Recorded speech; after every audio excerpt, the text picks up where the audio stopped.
So what we're going to look at next is the user experience and what we've added to the product that might help in building applications for your end users.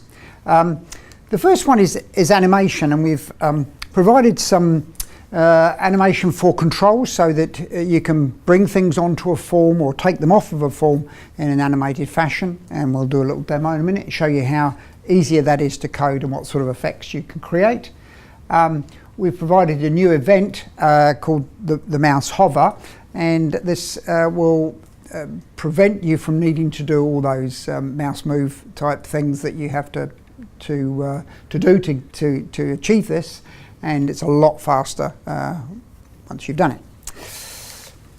Dragging and dropping files, we can now drag both folders and files from Explorer onto a Jade app, and the Jade app, or the control, if it's been set up correctly, will recognise this and deal with the files, all of the files. It might be a folder containing lots of files or just one file, and again we'll show you how all that hangs together. We've always been able to copy text in and out of the Windows clipboard, but now you can do that with images, so you can move pictures around and so forth, and we'll show you how that's done. There's more control around resizing of docking controls and tables. There's some of the stuff like is minimum, maximum, so that when you're resizing you don't end up with really strange looking forms. If you want to keep the return in a text box, there's an option now to return that. And if you're using the first change event, you get a situation where actually you want to reset that to start again. You can now do that. And you can set the focus property and the lost focus property colors for individual controls. Okay, so we're going to do a demo. Let me get into Jade.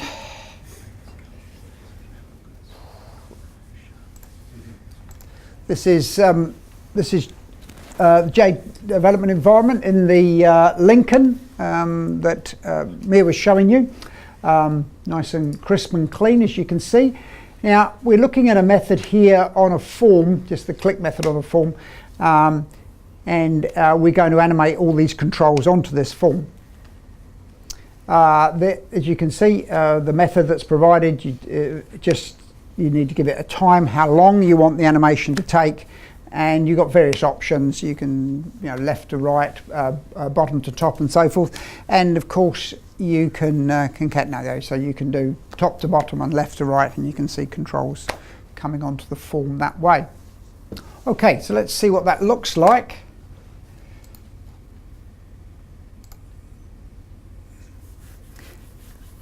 It's interesting, I should just quickly mention this, I've actually applied the development environment skin to this form. We're not actually providing the development environment skins for you to use because there's Jade branding and so forth embedded in it, but we are investigating possible ways of providing starter skins. Okay, so this is our form, and if I click on it, we'll start to reveal various controls onto the form in an animated fashion. And again, you can use that in all sorts of ways. I've done some pretty simple stuff here with it. And also, this is the hovering event. Now, if you keep on top of a control for a period of time, you get the hover event, and you can do what you like with the hover event. I've just brought up a little text box with the word hovering in it. One of the other features that I actually didn't mention earlier is this where text in a cell on a table is too big for the display. So you can now, by using a method, you can, changing a property, you can make it so that this comes up like bubble help. So I just set the property, and here you go, you get the whole sentence. Okay, so that's a neat little feature there for tables. We're talking about taking images in and out of the clipboard. So if you've got an image in a Jade app, you can now just copy that, and you can perhaps drop it into a Word document, something like that. And going the other way, you can, if you've got a control here, you can drop an image into it by copying it from wherever it is into your control.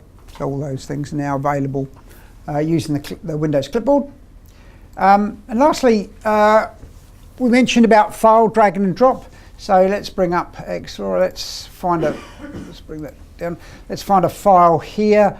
In this case, I've chosen a bitmap, and then when I get it over here, I get the file name, and I take that file name and I then load it as a picture. And we'll just quickly show you the code there. So when we set up the form here, what I've said is for this control, I want to set the drag and drop file option, and I'm then just naming the method that gets called when that event occurs. And so if we have a look at that method, what gets passed to that method is a huge string array. So if, for example, I dragged a folder across, it would contain all the file names in it. In this case, I just dragged one file across, so it ended up as the first entry in that huge string array, and then I just inserted it as an object into that control. So nice and straightforward. Okay. With the hover, do you just get one event when you first hover? Yes. Yeah. Oh. Sorry about that. Yeah, go for your life, Bob. Just carry on. Just to let you know that I've virtually eliminated every mouse move event from the IDE by using the mouse hover. So, for instance, you used to drag the mouse over the clock sign, and after a period we would show the bubble help to describe the class or whatever it was.